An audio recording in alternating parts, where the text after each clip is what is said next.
So entire ಡೀಟೇಲ್ನ ನಾನು ಅಲ್ಲಿ ಕೊಟ್ಟಿದ್ದೀನಿ ಸರ್. ಎಷ್ಟು ಇನ್ಸ್ಟಾಗ್ರಾಮಲ್ಲಿ ಎಷ್ಟು ಬೇಕು, ಇನ್ಸ್ಟಾಗ್ರಾಮಲ್ಲಿ ಎಷ್ಟು ರೀಲ್ ತೊಗೊಳಕ್ಕಾಗುತ್ತೆ ಅಷ್ಟೇ ಹಾಕಿರೋದು ಸೊ ಅಲ್ಲ, ಅದನ್ನೆಲ್ಲ ನಾನು ಇಲ್ಲಿ ಹೇಳೋಕ್ಕಾಗಲ್ಲ ಸರ್, ಬಿಕಾಸ್ ಇನ್ನೂ ಎವಿಡೆನ್ಸ್ ತುಂಬ ಇದೆ, ಅದನ್ನು ನಾನು ಕೋರ್ಟು ಕೊಡಬೇಕು. ಇವ್ರು ಅದನ್ನು ನಾನು I can clarify to one extent. ಯಾಕಂದರೆ ಇವಾಗ ಇನ್ವೆಸ್ಟಿಗೇಷನ್ ಪೆಂಡಿಂಗ್ ಇದೆ. ಇದರಲ್ಲಿ 3 ಕ್ರೈಮ್ ರಿಜಿಸ್ಟರ್ ಆಗಿದೆ. ಒಂದು ಕ್ರೈಮ್ ನಂಬರ್ 61 of 2026, ಇನ್ನೊಂದು 62 of 2026 ಮತ್ತು 63 of 2026. 61 of 2026 ಆಗಿರೋದು ಭವ್ಯ ಅವ್ರು ಹಾಕಿರೋದು, ಅಂದರೆ ಕಾವ್ಯ ಅವರ ಸಿಸ್ಟರ್ ಹಾಕಿರೋ ಕಂಪ್ಲೇಂಟು. ಅದ ನಂತರ ಕೌಂಟರ್ ಬ್ಲಾಸ್ಟ್ ಆಗಿ 62 of 2026 ಹಾಕಿರೋದು. ಆ 62 of 2026 ಮಾತ್ರ ಹೋಗ್ಬಿಟ್ಟು ಸ್ಟೇ ನಾವು ಮನೆ ನ್ಯಾಯಾಧೀಶ ಮುಂದೆ ಹೋಗ್ಬಿಟ್ಟು ಅಷ್ಟೇ ನಾವು ಅಲ್ಲಿ ಸ್ಟೇ ಆರ್ಡರ್ ತೊಗೊಂಡಿರೋದು. ಅದು ಎಕ್ಸ್ಪ್ಲೇನ್ ಮಾಡಬೇಕಾದ್ರೂ ಕೂಡ ಎಲ್ಲರೂ ನೋಡಿದಿರ, ಮಾಧ್ಯಮದಲ್ಲೂ ನೋಡಿದಿರ ನೀವು. ಎಕ್ಸ್ಪ್ಲೇನ್ ಮಾಡಬೇಕು ಕೂಡ ಈಗ ಸೋಷಿಯಲ್ ಮೀಡಿಯಲ್ಲಿ ಏನೇನಾಯಿತು ಎಲ್ಲರಿಗೂ ಗೊತ್ತು. ಬಟ್ ಅದು ಮಾತ್ರ ಸ್ಟೇ ಆಗಿದೆ. ಸೊ ಪೆಂಡಿಂಗ್ ಇನ್ವೆಸ್ಟಿಗೇಷನ್ ಇದ್ದಾಗ ಆ ವಿಡಿಯೋಸ್ ಬಗ್ಗೆ ಕಮೆಂಟ್ ಮಾಡೋದು I don't think it is right.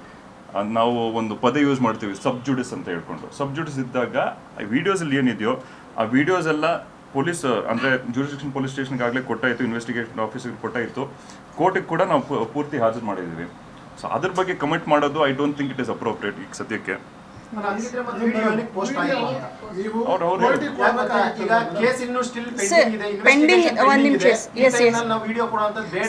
ಒಂದು ನಿಮಿಷ, ಸ್ಟೇ ಆರ್ಡರ್ ಬಂದಿದೆ. ಸತ್ಯ ಎಷ್ಟೊಂದು ಜನ ಸರ್ ಅದನ್ನೇ ಹೇಳ್ತಿದ್ದೀನಿ, 14 ವರ್ಷ ಕಷ್ಟಪಟ್ಟಿದ್ದೀನಿ. ಎಷ್ಟೊಂದು ಜನ ನನ್ನನ್ನು ಪ್ರೀತಿಸೋರು ನೀವು ಇವಾಗ ಬಿಟ್ಟಿಲ್ಲ ಅಂದರೆ ಇನ್ನು ಯಾವಾಗ ಬಿಡ್ತೀರಾ ಅಂತ ಕೇಳಿದ್ರು. ಡೆಫಿನೆಟ್ ಆಗಿ ನಾನು ಎಷ್ಟು ಕೊಡಬೇಕು ಅಂದರೆ ಸಾಕಷ್ಟು ಎವಿಡೆನ್ಸ್ ಇದೆ, ಎಲ್ಲನೂ ಪ್ರೂವ್ ಮಾಡೋಕ್ಕಾಗಲ್ಲ ಸರ್ ಸೋಷಿಯಲ್ ಮೀಡಿಯಾದಲ್ಲಿ. ನಾನೀಗ ಒಂದು 4 ಸಿಂಪಲ್ಲಾಗಿ 4 ಬಿಟ್ಟೆ ಅಷ್ಟೇ. ಯಾಕಂದರೆ ಮಿಕ್ಕಿದ್ದು ಏನೇನು ಅಂದರೆ ನೀವೇ ಬೇಜಾರಾಗ್ತೀರ ಅದನ್ನು ನೋಡಿದ್ರೆ. ಬೇಡ ಸರ್ ಅದನ್ನೆಲ್ಲ.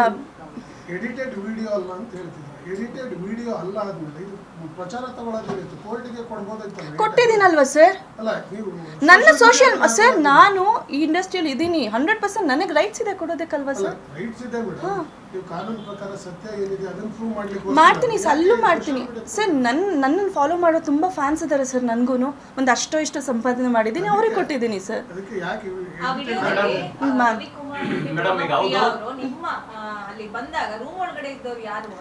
ರೂಮ್ ಅದು ನನ್ನ ಬೆಡ್ರೂಮ್. ಅವ್ರು 3 ಜನ ಬರ್ತಾರಲ್ಲ, ಅದು ನನ್ನ ಬೆಡ್ರೂಮ್. ಸೊ ಅಲ್ಲಿ CCTV ಕ್ಯಾಮ್ರಾ ಯಾಕೆ ಹಾಕಿದ್ದೀವಿ ಅಂದರೆ ನನ್ನ ಮಗಳು ಓಡಾಡ್ತಾಳೆ, ನೀವೆಲ್ಲ ನೋಡಿರ್ಬೋದು. ಅದು ಇದಿದೆ ಏನೋ ಅವು ಅಂದರೆ ಮಕ್ಕಳು ಬಿದ್ದೋಗ್ಬಿಡ್ಬೋದು ಅಂತ ನಾವು ಒಂದು ಇದು ಹಾಕಿದ್ದೀವಿ. ಅದರಿಂದ CCTV ಕ್ಯಾಮ್ರಾ ಅಲ್ಲಿಟ್ಟಿರೋದಕ್ಕೆ ನನ್ನ ಅದೃಷ್ಟ ಚೆನ್ನಾಗಿದೆ. ಅವ್ರು ಅಲ್ಲಿ ಬಂದಿರೋದು ಕವರೇಜ್ ಆಗಿದೆ. ನಾನು ಆ ಟೈಮಲ್ಲಿ ಕಿಚನ್ ಹತ್ರ ಇರ್ತೀನಿ. ಪ್ರೇಮಾ ಅವರು ಚೇರ್ ತಗೊಂಡು ಎತ್ತಾಕುವಂತ ಒಂದು ಕ್ಲಿಪ್ಪಿಂಗ್ ಇದೆ. ಹೌದು, ನೀವು ಅವರಿಗೆ ಕೆಟ್ಟ ಪದಗಳಿಂದ ಅಸಾಲ್ಟ್ ಮಾಡಿದಿರಿ, ಅದಕ್ಕಾಗಿ ಅವ್ರು ಆ ರೀತಿ ರಿಯಾಕ್ಟ್ ಮಾಡಿದ್ದಾರೆ ಖಂಡಿತ ಅಂತ? ಖಂಡಿತ ಇಲ್ಲ. ಅದೆಲ್ಲ ಏನೇ ಎವಿಡೆನ್ಸ್ ಇದ್ರೂ ನನಗೆ ಕೋರ್ಟ್ಗೆ ಪ್ರೊಸೀಡ್ ಮಾಡಿದ್ದೀನಿ. ಸೊ ಅಲ್ಲಿ ಇದಾಗುತ್ತೆ ಮ್ಯಾಮ್. ಅಂದ್ರೆ ನಿನ್ನೆ ನಿಮ್ಮ ವಿಡಿಯೋ ಪ್ರಕಾರವಾಗಿ ನಮ್ಮ ವರ್ಷನ್ ಅಲ್ಲಿ ಯಾವುದೇ ರೀತಿ ತಪ್ಪಿಲ್ಲ, 100% ಸರ್. ನಾನು 100% ಹೇಳ್ತೀನಿ, ನನ್ನ ಆತ್ಮಸಾಕ್ಷಿಯಾಗಿ ನಾನು ತಪ್ಪು ಮಾಡಿಲ್ಲ ಸರ್. ಈಗ ಫರ್ದರ್ ಫುಟೇಜ್ ಅಲ್ಲಿ ಯಾವುದು ಪ್ರಶ್ನೆ ನಿಮ್ಮ ವಿರುದ್ಧವಾಗಿಲ್ಲ, ಎಲ್ಲ CCTV ಫುಟೇಜ್ ನಿಮ್ಮ ಪರವಾಗಿ ಸರ್. ಒಂದು ಹೇಳ್ತೀನಿ, ಅಲ್ಲಿ ಮಾತಿಗೆ ಮಾತು ಮಧ್ಯಾಹ್ನ ಅಂತ ಹೇಳ್ತೀನಲ್ಲ, ಆವಾಗ ಆಯಿತು ಸರ್, ಮಾತು ಬೆಳೀತು. ಯಾಕಂದರೆ ನನ್ನ ಮಗುನ ಹೊಡೆದಿದ್ದಕ್ಕೆ ನಾನು ಕೇಳಿದ್ದೀನಿ ಸರ್. ನಾನು ಕೇಳಿಲ್ಲ ಅಂತ ಮಾತ್ರ ಹೇಳಲ್ಲ ಸರ್. ಮತ್ತು ಇನ್ನೊಂದು, ನನ್ನ ಮಗಳನ್ನ ಕಳ್ಳಿ ಅಂದರು. ನಾನು ಆ ಹುಡುಗಿ ಜಾಗದಲ್ಲಿ ಬೇರೆ ಯಾರೇ ಇದ್ದಿದ್ರು ಅಂದರೆ, ನಾನು ಒಂದು ವ್ಯಕ್ತಿ ನಾನು ನಂಬಿದ್ರೆ ಆ ವ್ಯಕ್ತಿ ಪರ ನಿಂತ್ಕೊಳ್ಳೋ ಹುಡುಗಿ ನಾನು 100% ನಿಂತ್ಕೋತಿದ್ದೆ ಸರ್. ನಾನು ನಿಂತ್ಕೊಂಡೆ ಅವತ್ತು. ನಾನು ಅದು ಒಂದೇ ಕೇಳಿದೆ. ಆವಾಗ ಇವರು ಅಂದರೆ ಮಾತು ಬೆಳೀಲಿ ಸರ್. ನಾನು ಒಪ್ಕೋತೀನಿ, ಮಾತಿಗೆ ಓಕೆ ಮಾತಾಡೋಣ. ನೋ ಉತ್ಪ್ರೇಕ್ಷೆ, ನೋ ಊಹಾಪೋಹ. ತಾಜಾ ಸುದ್ದಿ ನಿಖರ ಮಾಹಿತಿಗೆ ಬ್ರೌಸ್ ಮಾಡಿ ವಿಜಯವಾಣಿ.net. QR ಕೋಡ್ ಸ್ಕ್ಯಾನ್ ಮಾಡಿ ಆಪ್ ಡೌನ್ಲೋಡ್ ಮಾಡಿಕೊಳ್ಳಿ.